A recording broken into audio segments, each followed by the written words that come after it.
Since it is a new virus strain, information was coming, over weeks, months, and it was changing.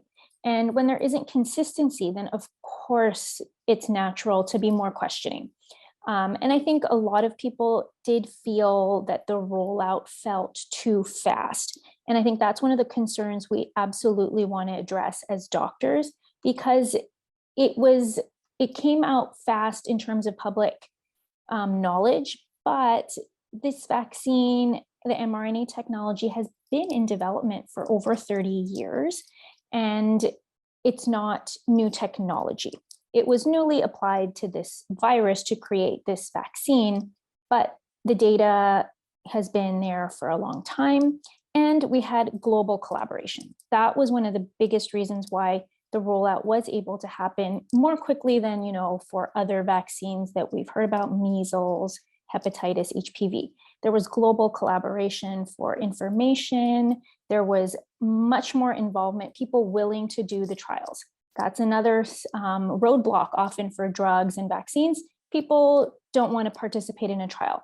But this time with social media, and because it's a pandemic, there were so many more willing participants. So they were able to collect data around the world much faster than in the past. In your opinion, did you think the government did a good job of educating the average consumer? I think that there definitely could have been a little bit more transparency in that this is an evolving situation. I think sometimes it felt like dates were given that, it's going to go away by Easter. We're going to have a vaccine by this date. But science doesn't work that way. The human body doesn't work that way.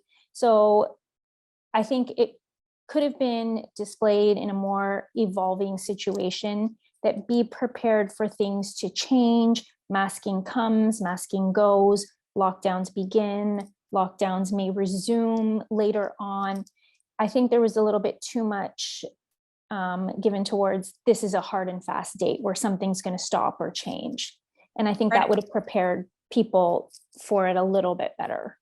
I think too, just as a parent and just an average consumer, if someone would have come out and said, hey, this is a fluid situation, we're doing our best with the information that we have at this time, please know that this will continue to change and evolve, that would have felt more comfortable as the information changed and evolved, because that's just the nature of the beast. And no one really could have predicted. I mean, I go back to seeing Sanjay Gupta on CNN and pretending that COVID was glitter and that you had to wipe down all of your groceries. I mean, that was at the very beginning, and how far that we've come with education, but we were just bouncing kind of all over the place. And so I think consumers tended to just get weary and tired and distrusting with that kind of hard fact line, when in fact there wasn't really facts known at, throughout until more recently.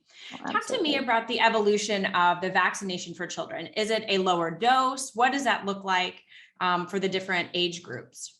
Absolutely. So with drugs and vaccines, it's always started, in the adult population. And then as safety comes out, then younger and younger age groups are included. So we've already seen, the vaccine, it first, was approved for 18 and up, and then it was expanded for 12 and up. And then now we have 5 and up.